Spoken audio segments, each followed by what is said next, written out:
Assalamualaikum warahmatullahi wabarakatuh. Perkenalkan, nama saya Monrokova Yuda Windana, NIM 2412222057, Prodi S1 Manajemen 6A Pagi. Baik, saya mau menjawab soal nomor 1, perdebatan antara pendekatan prediktif, emergen, dan strategi e-business. Contoh penerapan dalam pendekatan prediktif yaitu strategi yang dirancang secara terencana, struktur, dan didasarkan pada analisis lingkungan internal dan internal perusahaan. Kemudian prosesnya top down, misalkan manajemen puncak merumuskan strategi yang kemudian dijalankan dengan seluruh organisasi.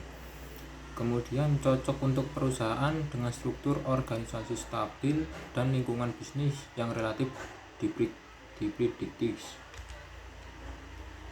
Kemudian dari pendekatan emergen, strategi perkembangan secara fleksibel dari pengalaman, eksperimen, atau respon terhadap perusahaan yang terjadi di pasar. Kemudian bersifat bottom up, strategi bisa muncul dari level operasional berdasarkan praktik nyata dan hasil yang terbukti efektif. Kemudian cocok untuk industri digital yang sangat dinamis dan cepat berubah. Kemudian dari contoh penerapannya yaitu Wingfood. Prediktif Wingfood sebagai salah satu produsen makanan dan minuman terkemuka di Indonesia. Awalnya mengadopsi pendekatan prediktif dalam strategi e-bisnisnya. Mereka merancang strategi digital secara sistematis untuk memperluas distribusi produk melalui e-commerce seperti Tokopedia, Shopee, dan Lazada. Emergen, seiring dengan pergeseran perilaku konsumen yang semakin digital, kita menjalin kerjasama dengan food influencer, kemudian serta mengembangkan kanal distribusi baru.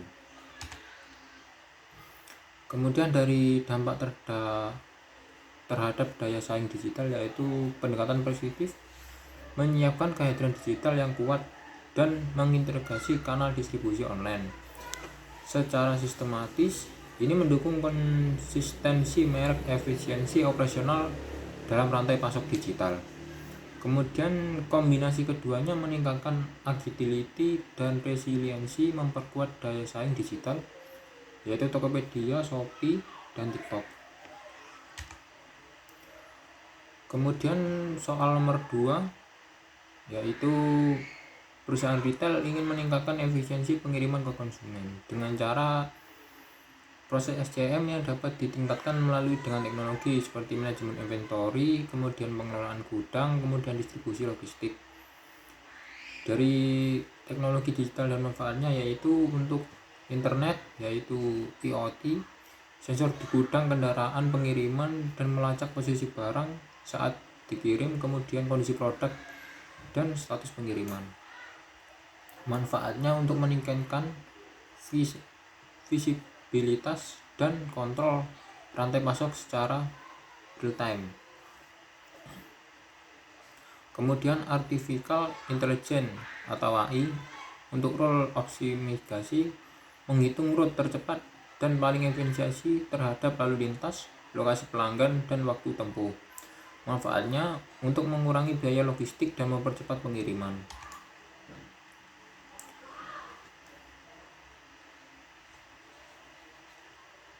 Risiko digital yang perlu diantisipasi yaitu keamanan data, integrasi sistem, kemudian ketergantungan teknologi.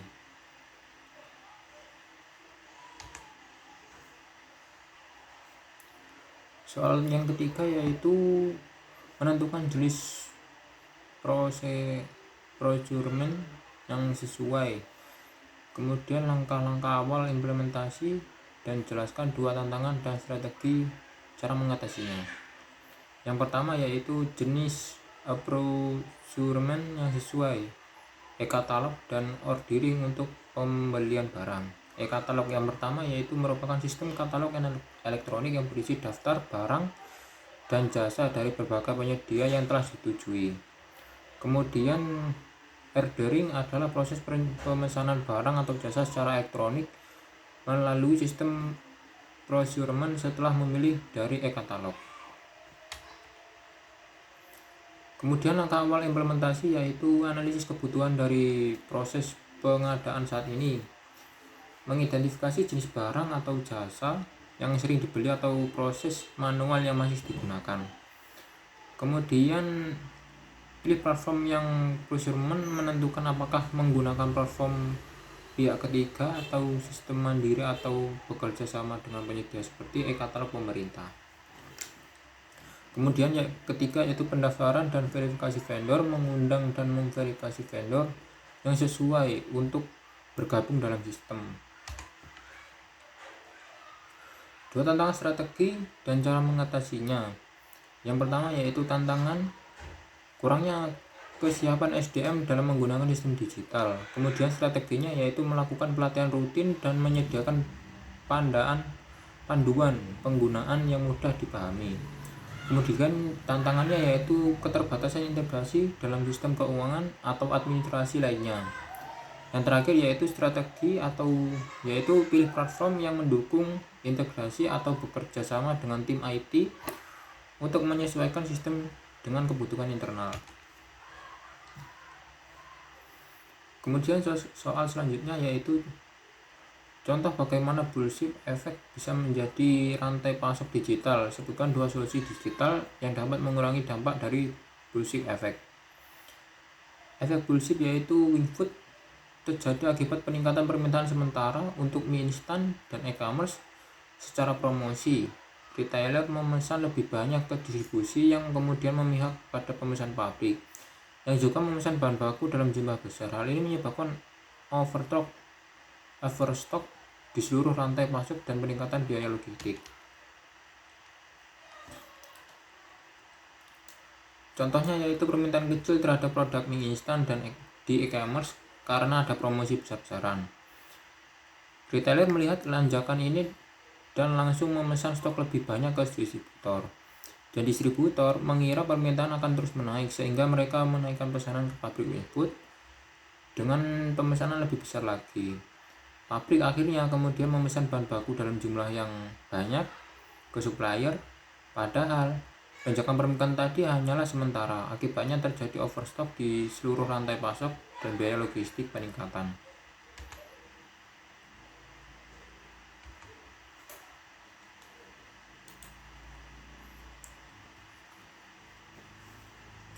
Kemudian yaitu solusinya untuk mengurangi bullshit effect yaitu Wilfog bisa menggunakan big data dari e-commerce, toko offline, dan distributor untuk memantau permintaan secara real time.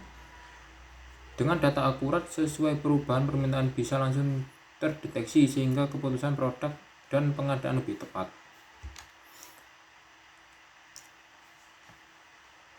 Soal nomor 6 yaitu mengamati bisnis sederhana sekitar misalnya laundry atau bengkel kelontong dan lain-lain. Usulkan satu pendekatan sederhana e-bisnis yang bisa diimplementasikan untuk memperbaikinya.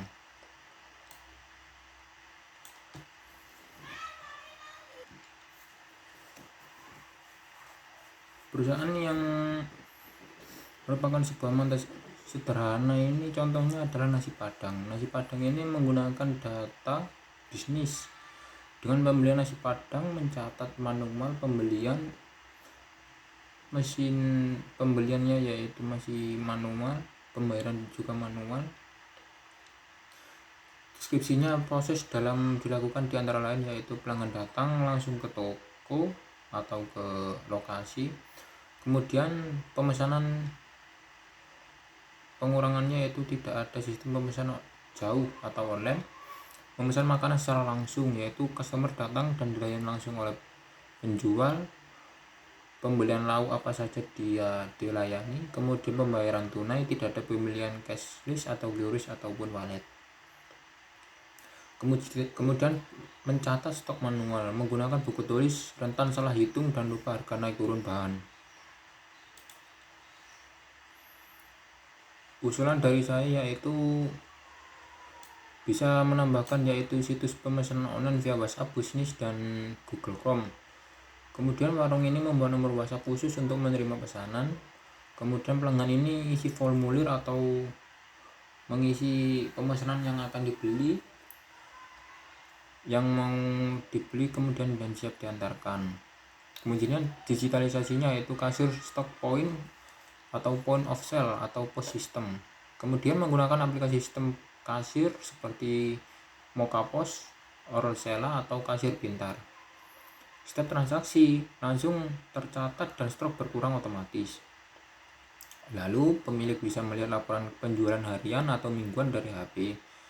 Pembayarannya kalau bisa ditambah digital, yaitu dengan adanya QRIS atau e-wallet, yaitu OVO, GoPay, dan Dana.